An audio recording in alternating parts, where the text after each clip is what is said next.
In 1937, at the ancient city of Begram in Afghanistan, a French archaeological team led by Joseph Hacken opened a door that had not been opened since antiquity. Inside was a room, and inside that room was something no single ancient civilization could explain. There was Roman glass, still packed as if for shipping. Some vessels were enameled with scenes from Homer. There were fragments generally identified as Chinese lacquerware, transported from workshops on the far side of Asia. There were furniture ornaments carved from Indian ivory from the plains of the Ganges.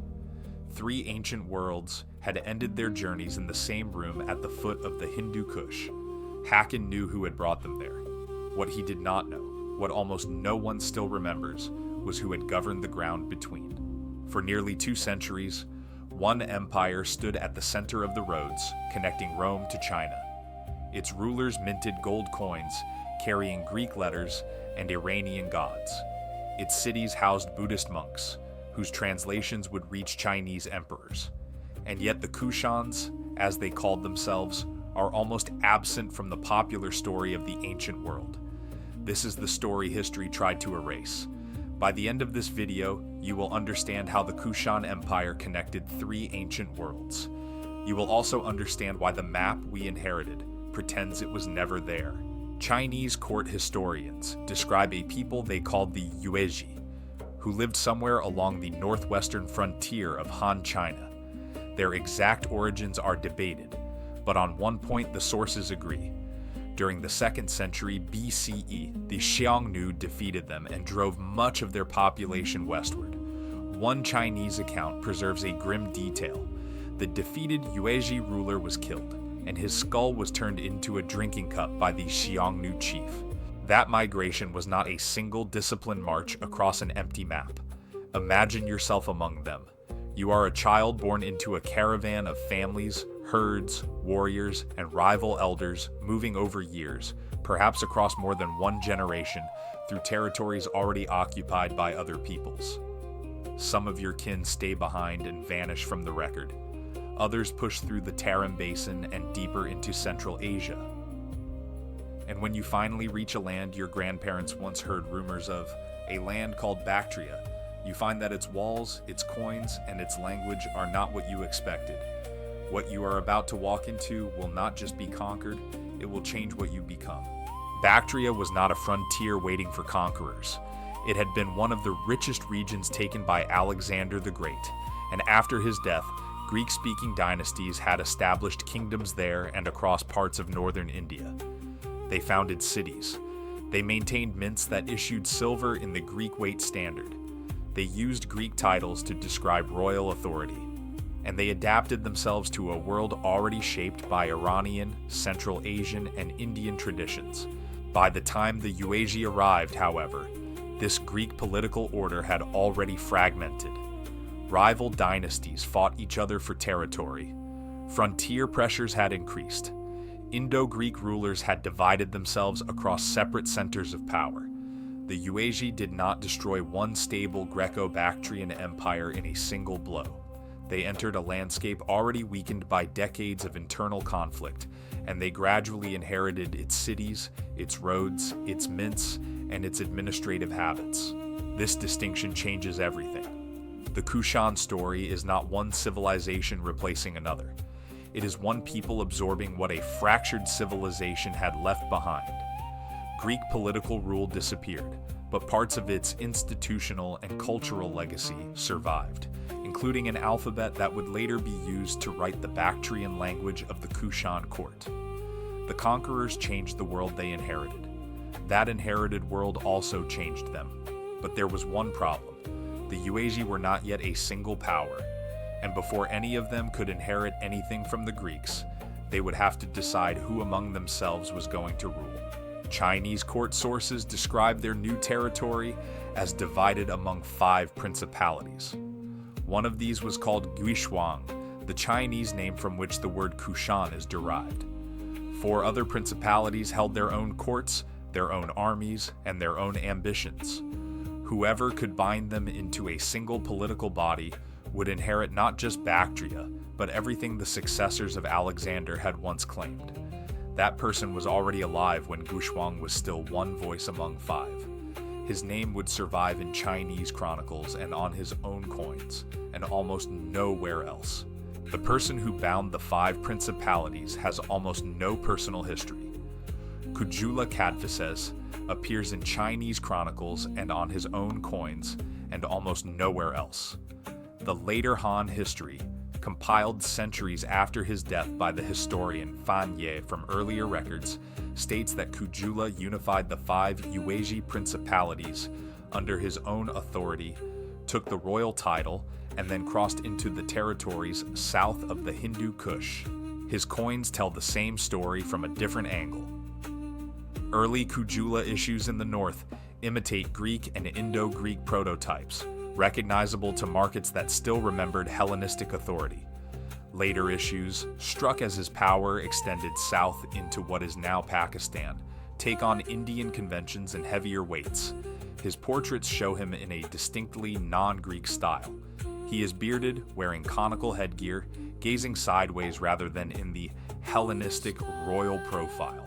He struck copper in denominations useful for local markets and pushed Kushan authority into the Kabul Valley, into Gandhara, and toward the plains of the Indus.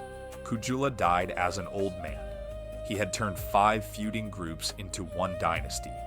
He had not yet built an empire visible from Rome. That would fall to his successors. Vima Takhto and Vime Kadphises extended what Kujula had built.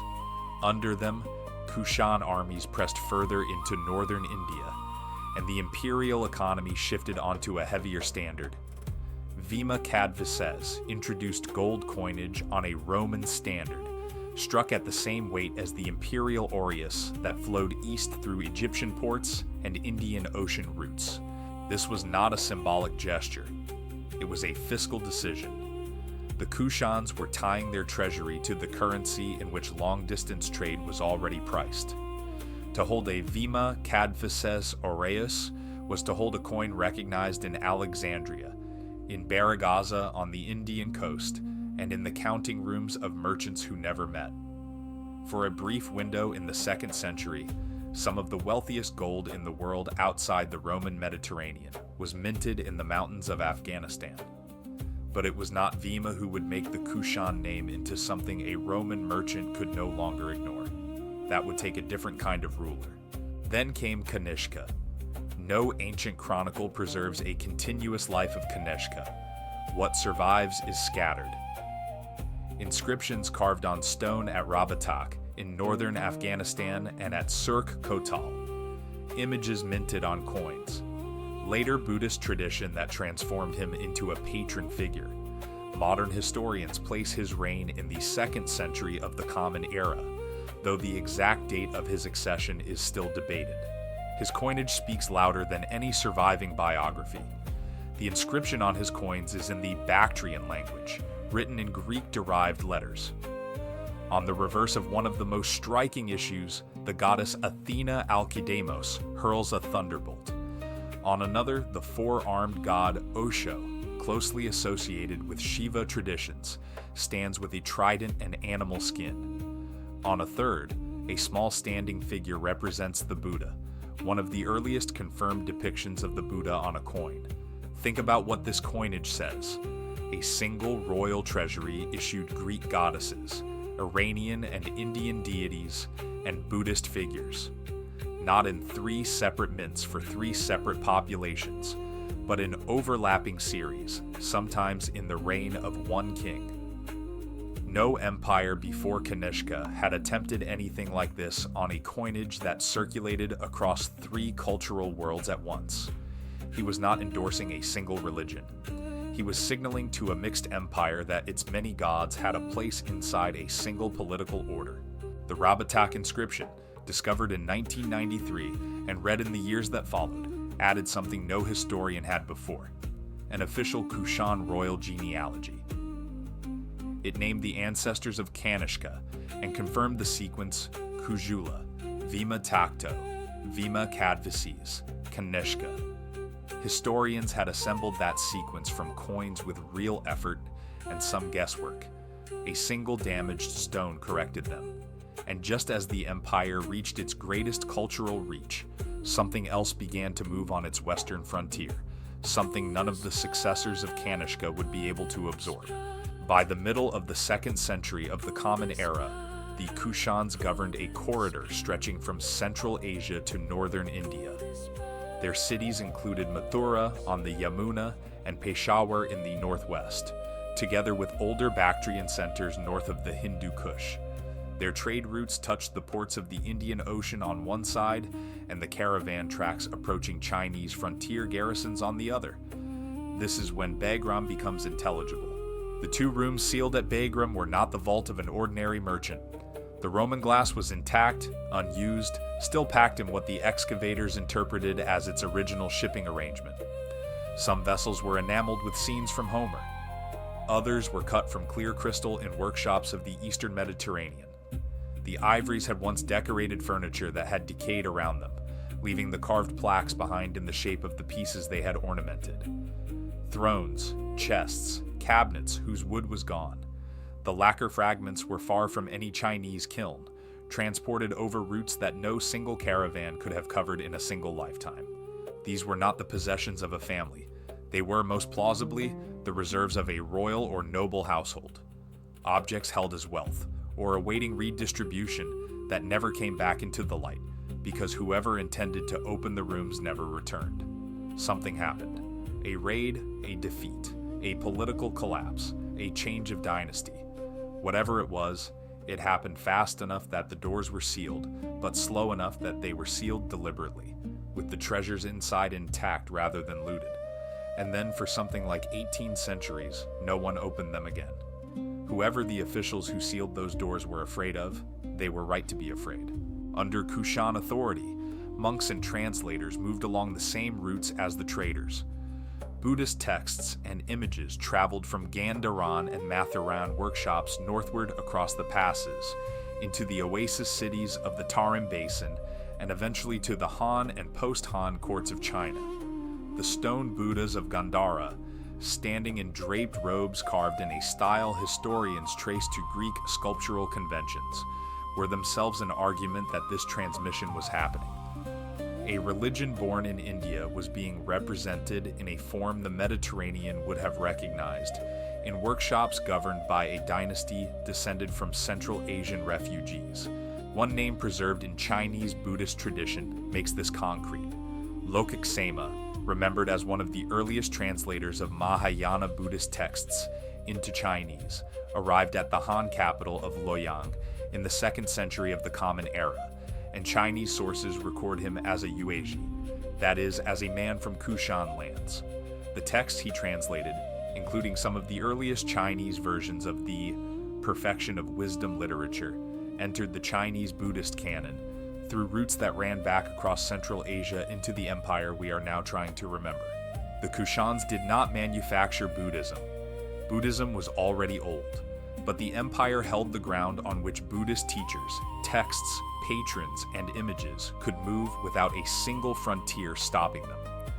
A large share of the earliest Chinese Buddhist texts we still possess passed through a mountain corridor governed by a dynasty most Chinese today have never heard of. That is not a small footnote. That is the movement of a world religion, carried on the political stability of a state whose own name history would later misplace. Now shift your perspective. Picture the Kushan world from the west, from the Iranian plateau. There, in 224 of the Common Era, a new dynasty overthrew the Parthian rulers of Iran. Its founder, Ardashir, and his son Shapur I, built a Sasanian empire with a sharp religious identity, a centralizing court, and its own ambitions toward the east. There was no single Kushan-Sasanian war that decided history. There were campaigns, provincial losses, and shifting frontiers. But over the 3rd century, Sasanian pressure reached Bactria and Afghanistan. Rulers commonly called Kushano-Sasanians began issuing coins that combined inherited Kushan forms with Sasanian royal signals. The gold that Vima Kadphises had tied to a Roman standard now carried a different politics on its reverse. Kushan authority did not end in one night. it ended in one province after another. Before we get to the erasure itself, because that is where the story of the Kushans becomes the story of every empire history quietly forgets, I need to ask something. If a story about an empire that connected Rome, China, and India, and was then written out of the map, is the kind of history you want more of, this is where subscribing helps. This channel exists because these stories were pushed to the edges of every textbook. Pulling them back to the center takes time. Your subscription tells the algorithm to bring the next one to you. Now let us get back to how they disappeared. Kanishka was not the last important Kushan ruler. Huvishka maintained a wealthy and diverse imperial order in the later 2nd century, and Vasudeva I, who ruled around the turn of the 2nd and 3rd centuries, continued to issue impressive gold. On many of his coins, the royal figure stands at a fire altar, while Osho appears on the reverse. Imagery closely tied to Shiva traditions. The empire had not simply collapsed after its most famous king, yet the balance around it was changing. Sasanian expansion reached Bactria and Afghanistan. Northern Indian centers followed their own political paths. Later Kushan rulers governed reduced domains. There was no final Kushan night in which one capital burned and an empire ended before morning. Political unity dissolved at different speeds in different places. Coins make the slow defeat visible. A design that had once proclaimed expansion was copied by a new authority. A familiar title survived after the territory behind it had changed hands. Gold issues continued, then altered in weight, style, distribution, or political meaning. The conquerors did not erase every Kushan form. They found those forms useful enough to inherit. This was the final paradox of the empire. It had mastered the art of adaptation, inheriting Greek letters, Iranian deities, Central Asian clothing, and Indian sacred traditions. But adaptation also made its disappearance difficult to see. Kushan institutions and images passed into successor worlds, while the name of the empire lost political force. Now consider what did not survive. Rome had Livy and Tacitus. Han China had Sima Qian and Bangu. The Sasanians had their own royal traditions, later remembered in Persian epic. Every one of those empires had insiders who wrote their own story down, and enough of that writing survived to give later readers a spine to hang the fragments on. The Kushans had no equivalent. No continuous chronicle in Bactrian, Sanskrit, or Chinese survived to tell their story from the inside. What we know of them, we know from the outside, from the histories of other peoples, and from the objects they left behind. That was the first mechanism of erasure. The second was physical. The Sasanians reused Kushan mints and inherited Kushan coin designs, so the earliest layer of political overwriting happened within a generation of the fall of the empire. Later, Islamic rulers built over Kushan cities and reoriented the sacred geography of the region. Later still, the great Buddhist monasteries the Kushans had patronized in Afghanistan and northern India were destroyed, first by military campaigns and later by the slow attrition of centuries. The physical archive was pulled apart one layer at a time. The third mechanism was academic. In the 19th and 20th centuries, European scholarship divided the Kushan world along the lines of modern colonial and national interest. Roman historians studied the Western trade coins. Sinologists studied the Chinese sources. Indologists studied the Buddhist texts and the Mathurin sculpture. Iranianists claimed the religious continuities. No single discipline had to hold the empire together, because holding it together offered no immediate reward inside any one field. Their territory was later divided among modern countries as well, and each national narrative kept only what was useful to its own story. History does not always forget its worst. Sometimes it forgets its most connective. Histories of Rome, Iran, Central Asia, India, China, and Buddhism each retained a fragment, but none had to place the Kushans at the center. Older Eurocentric accounts of the ancient world deepened the imbalance by treating the regions between the Mediterranean and China mainly as roots or margins. as space to be crossed rather than a world to be governed. Yet the Kushans were not empty space between civilizations.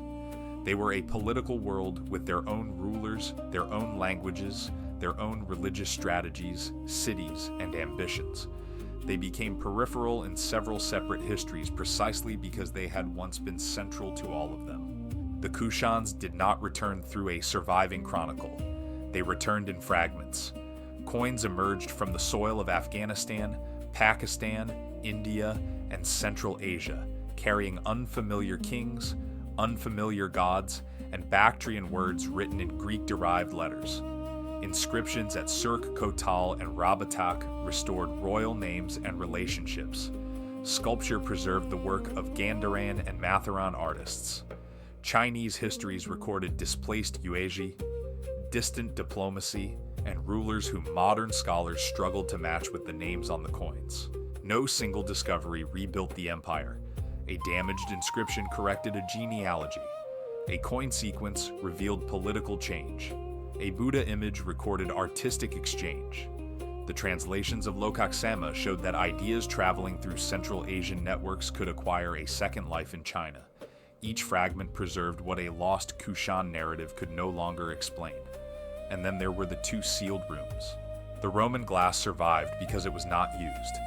The ivory survived after the furniture it decorated had decayed.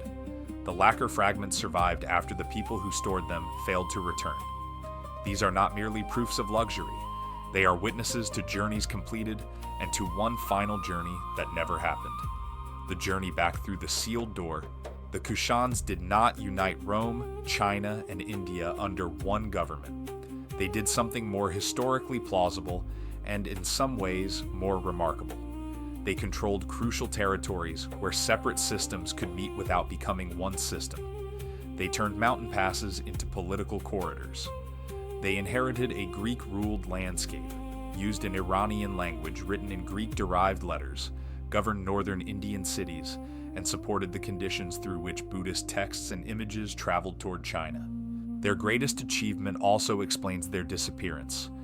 An empire built between civilizations left its legacy inside all of them. When its political center fractured, later histories reclaimed the pieces as Roman trade, Iranian religion, Indian art, Chinese Buddhism, or Central Asian archaeology. The connective empire itself faded from view. That is why Begram matters. The rooms Joseph Hacken opened do not solve every mystery, but they overturn the map in our heads. Rome, China, and India were not isolated worlds with empty distance between them. The distance was inhabited, governed, taxed, translated, negotiated, and sometimes fought over. The doors remained closed. The rulers were forgotten, but the glass survived, the ivory survived, the coins survived, and the translated words survived. Together they reveal the empire that history placed in the margins, even though it once stood at the center. Here is the question I want you to sit with, and to answer in the comments. If an empire this connected, this wealthy, and this important could be quietly written out of the story of the ancient world, how many others are still missing? Which erased civilization do you want us to bring back next? Tell me below. And if this story mattered to you, share it. Someone in your feed still thinks the Silk Road was empty. The Kushans vanished from the map. The world they connected did not.